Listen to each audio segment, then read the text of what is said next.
All right, good morning. Welcome to the vision board. This is my practice. This is something I like to do. And of course, everything involves Teddy, so I will also be throwing his toy at the same time, and he brings it back 9,000 times. My husband always says, "I'll bring it back until your arm falls off." Right? You see this? Oh, I will throw it. Yes, yes. Okay. So you have to be okay with that to make a vision board with me. So this is what mine have looked like the last couple years. It comes out, I make it into a book. And this is the first one I made. I did this with Allie. I found all these pictures, and you know, magazines are harder and harder to come by lately. I used to be a big magazine girl, but these I had on my Pinterest boards, and I ended up printing them. I'll show you how I do that. And then I put them on here, just a lot of inspiration, prayers, and then the whole thing actually opens up. It's one piece of paper. It's harder to do. Here it goes. It's one piece of paper, right? So if it's 4 quarters, 1, 2, 3, 4, I just slice the inner 2 quarters, and then it folds in half, and then it opens up and folds into a book. This is the one I made last year. Lots of pictures, lots of thinking about our move that we did this year. Heart opening, right? Some travel that I want to do. I went to the Grand Canyon. I fell in love with that. And some of the things are more symbolic and some of the things are more literal. So here's my supplies for today. I have a whole bunch of pens. I have glue sticks. This is my giant piece of paper that I've already done watercolor on the back and the front. Okay, here's the toy. And I printed this out. This just is a non-stop good reminder for me, and I have my other pages printed. So what I do is I just take a screenshot of my Pinterest boards and I resize it to the size I want it to be, and then I print that. And I also found some really fun stickers that I want to use. And of course I have my cards here alongside me, and most important, need scissors. Any of these images, if you go to my Pinterest board, you'll see who they get credited to, and I will link my Pinterest board for this. I call it my Inner Mentor Pinterest board, and that phrase comes from Ellie Van Fossem. She is the one that I initially did this. I did some visualizations with that were called Inner Mentor. So it was just the most powerful process when I did it. And I've done vision boards before, but never with this lengthy visualization and meditation and writing. It was just this amazing process. I highly recommend working with her. She has a monthly membership, and it was just a really special time. I'm gonna cut out all my pictures and then cut that section of my main paper. I don't know which side. I think both are metallic and gorgeous. I used some nice metallic watercolors and just lots of water.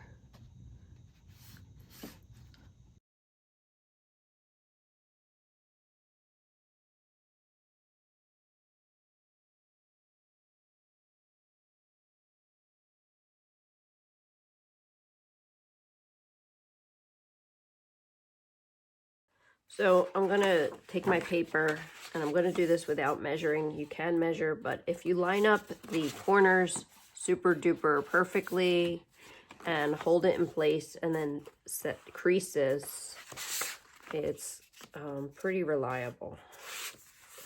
I think just because I do this with fabric, I use my thumb. If you have long nails or something, use something blunt and smooth. You don't want to rip anything, but I'm just creasing the paper very, very crisply. And then I'm going to do it again the other way, and then I'll be able to make my cut.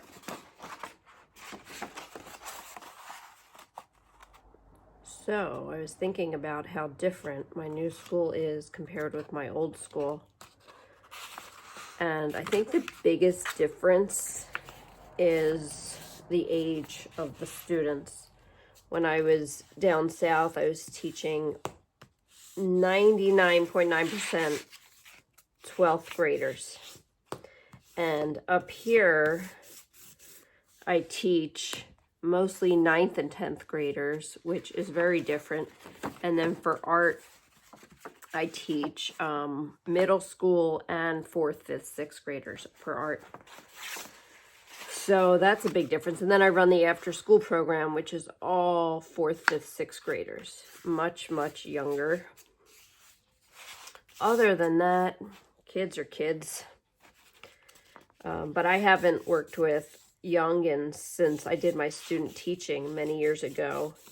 When I did my student teaching, I actually did it with 1st graders and 3rd graders, which I totally adored.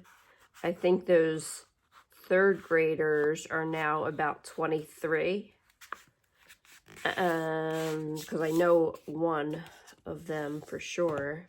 And then the 1st graders, I guess, would be, are they 21? Yeah, I think they're about 21, 22 now. Right, and I know a couple of them still too. I don't really keep in touch, but I know of them. There you go. And then I fold it here, and I have a very clear line that I can cut on to do that half C's.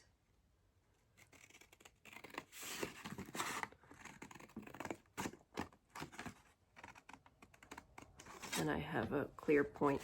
And then I'm gonna fold it in half, hot dog style. And then this opens up like a diamond. And then these pages come together, and I have 4 pages here. And I think I can use any one of them as the cover. So from here, what I'll do is I'll just kind of lay out my pieces and see which ones I want to use. You can see I did pick up a lot of pinks this year. And I'll put them kind of maybe in an order of some sense to me. And just try them out. See how it goes.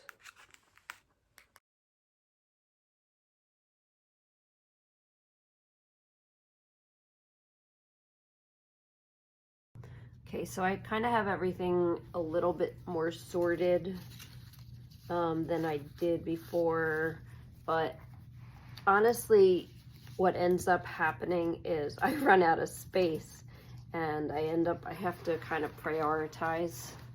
So that's what we're gonna do here. I love this crazy stripe. This is just stunning. It's got a lot of metallics.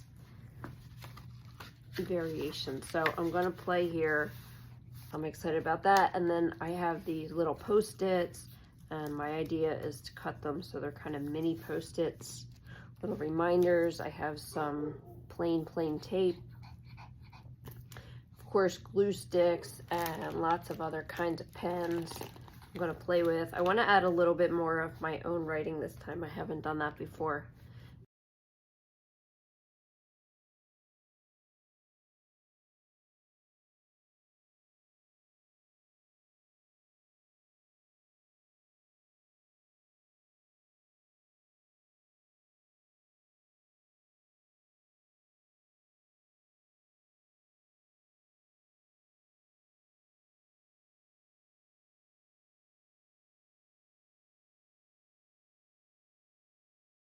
Okay, so I figured out all of my pictures. These are not going to make the cut.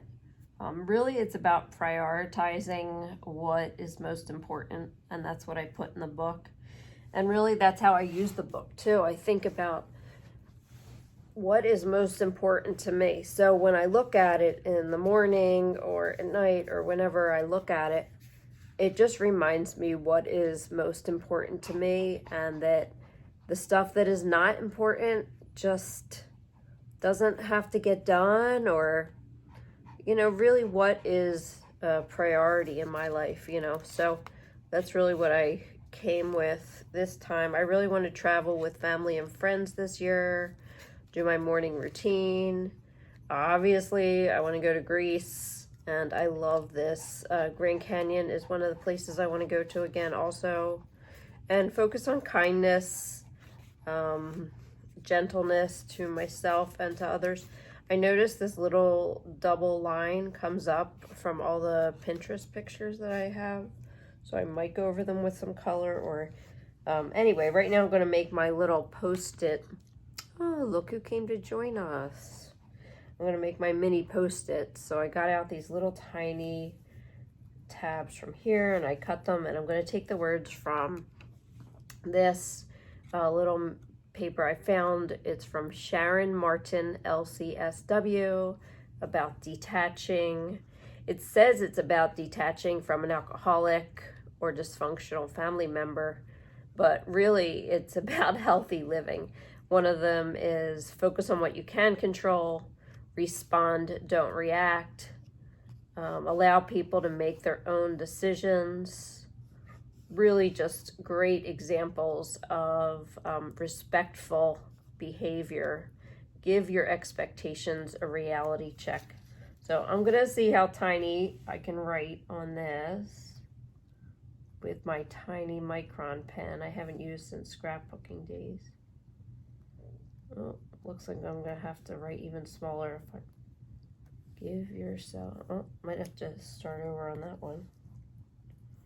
All right, let's see, this time I'm gonna write even tinier. You know what, I think I have a different pen. I have this one from Muji, Santa Anita Mall. Yes.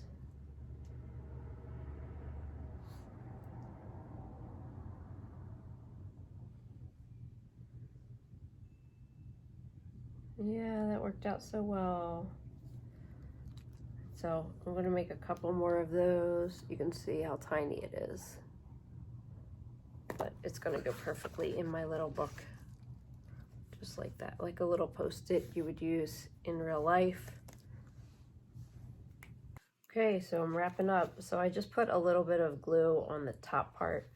That way, if it kind of just feels more like a real post-it, right? How they're flappy on the bottom. So I'm just about done. I did have to let them dry. Some are stickier than others. And I did a couple repeats, like respond, don't react. Definitely need that more than once. And that way when I read this every day, I can have like that gentle reminder of how I really want to treat people I love. So this is the end result. I put some cute tape on here and blank tape, and wrote some important words. My little post-its came out super cute. I'm in love with the way they came out. They just remind me of like little notes around my house. And yeah, I don't really use this to, oh, sorry, here comes the dog again. Oh, he's so disruptive. Anyway, I love to just look at it and remember what's important to me every day, right? And what matters most. And it's a way to use my prayers. So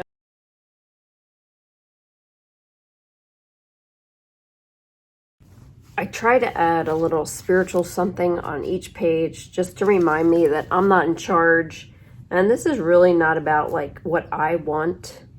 This is about connection, you know, to my heart and to the universe. So I really try not to do that where it's I want. I just try to focus on it's this or something better, you know, and then just seeking seeking higher wisdom, right? Seeking higher divine intervention like I've had my whole life, where I am guided, right? And this is just what came up, and I don't think that I know what is best. I really don't. So I like to look at this book every day in the morning, usually. Hope you guys have a great New Year's, and let me know if you do a vision board, what you do, how you hook it up, if you still go out and buy magazines or find them. All right, thanks for watching.